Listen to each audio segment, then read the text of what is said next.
burning, deep inside a stack of graphite blocks, 11 long tons of uranium metal.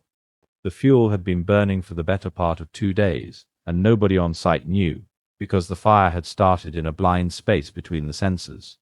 The building was a windowless concrete block on the Cumberland coast, and the date was the 10th of October, 1957. Ahead of the men on shift lay a decision nobody in the world had ever faced. Cooling the core meant blowing air across a fire or pouring water onto white-hot metal. One choice would feed the flames, and the other could split that water into hydrogen gas and blow the building open.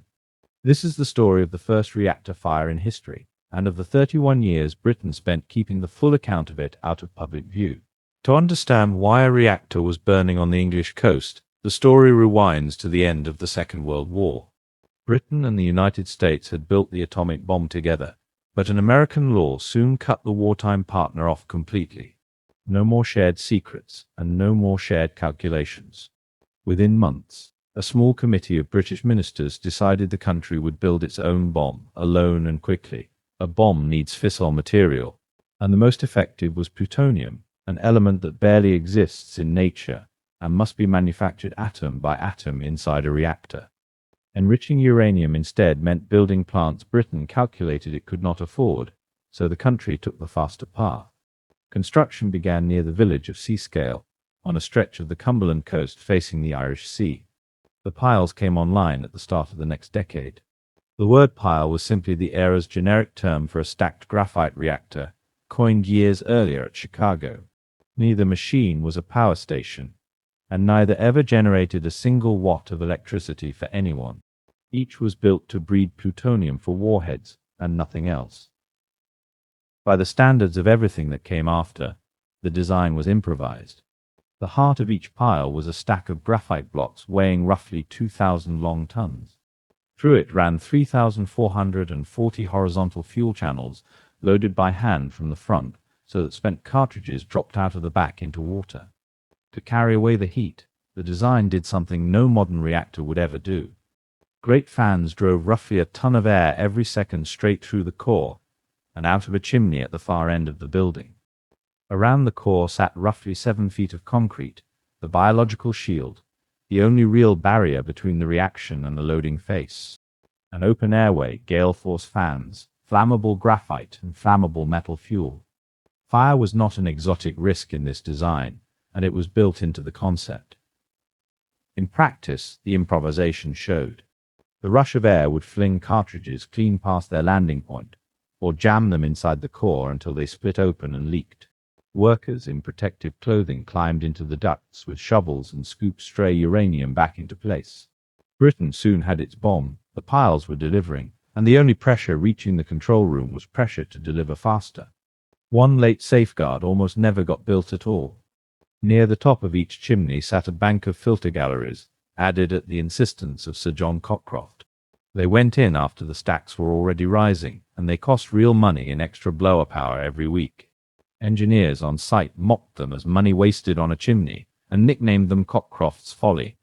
A decade later, those filters would stand between a burning core and the farms downwind. There was also a hidden problem buried inside the graphite itself, and British engineers barely understood it. It had been studied mostly by the Americans who had stopped talking to them. As a reactor runs, the neutrons tearing through the core do not only split uranium, they also knock the graphite's own atoms out of position.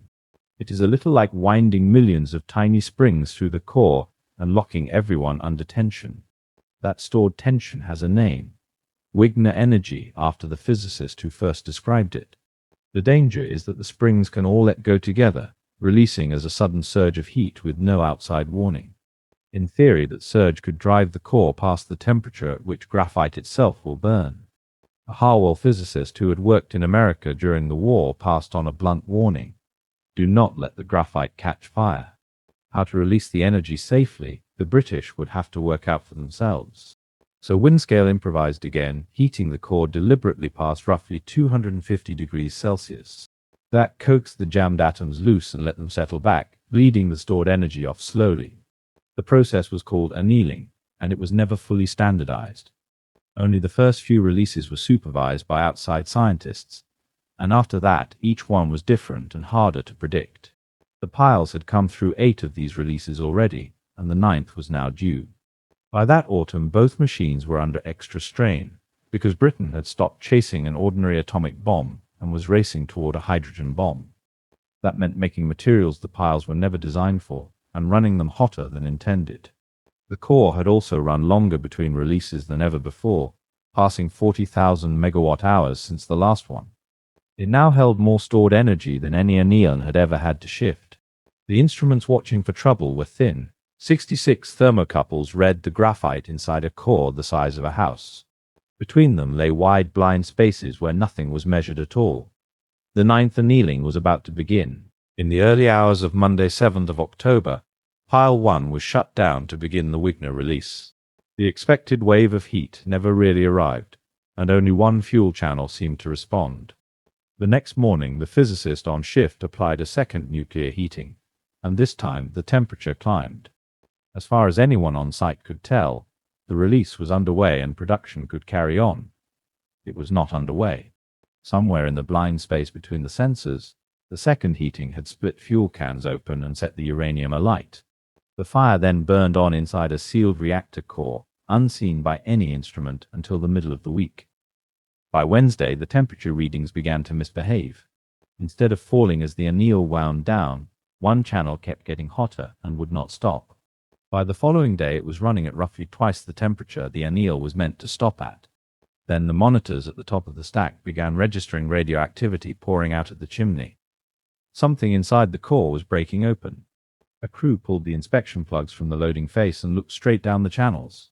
The fuel was glowing red, and by that evening the glow had brightened to yellow and then to blue.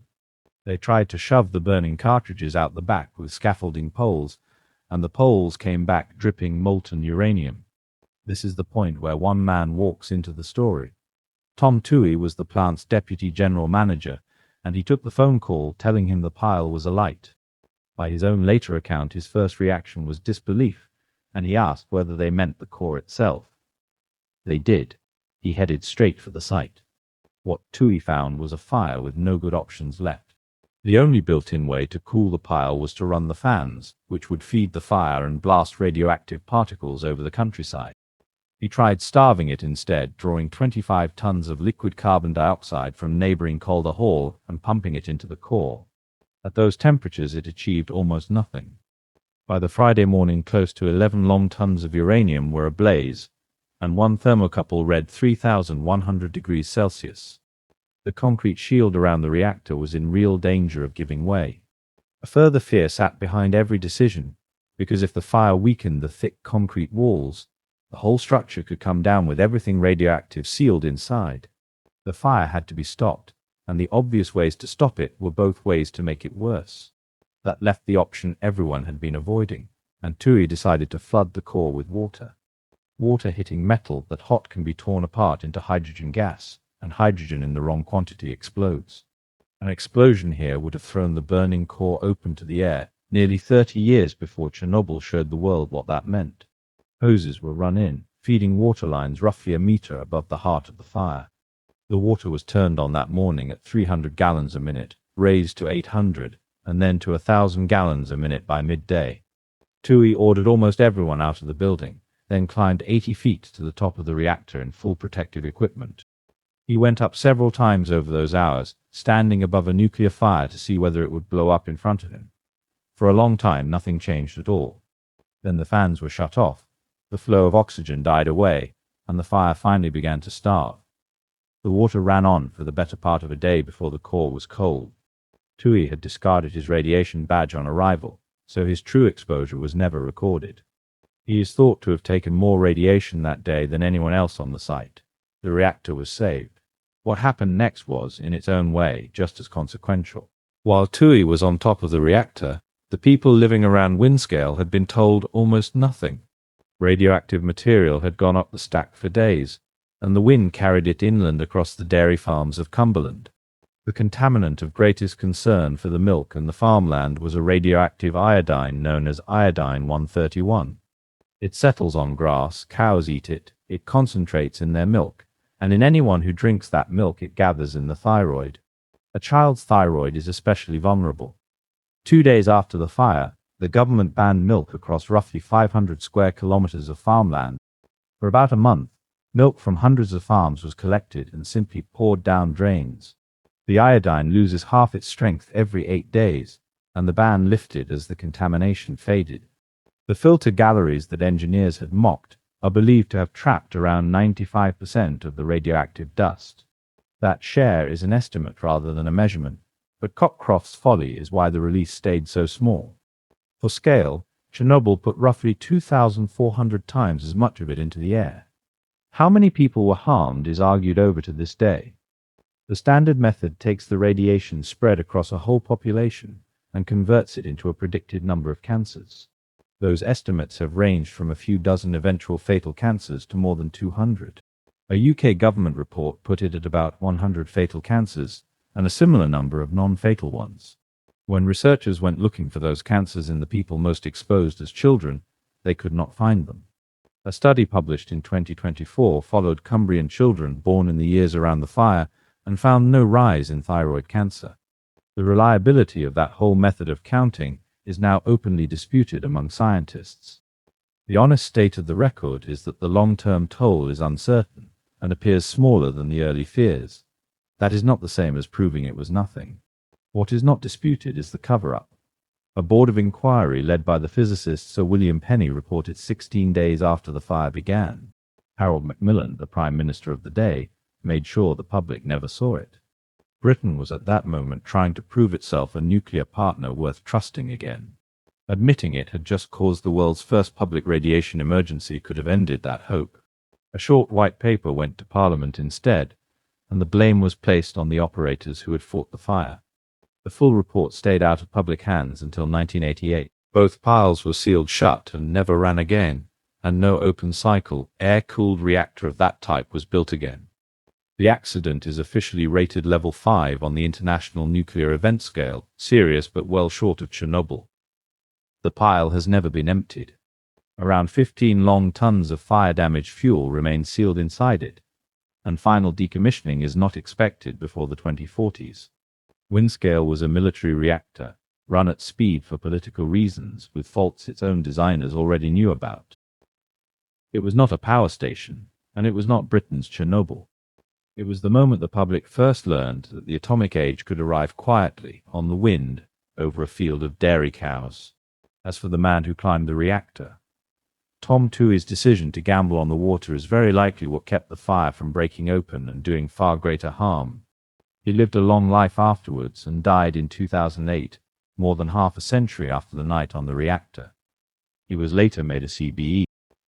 Britain never specifically honored him for the night one of its reactors caught fire, the same fire it then spent 31 years insisting had never really been so bad.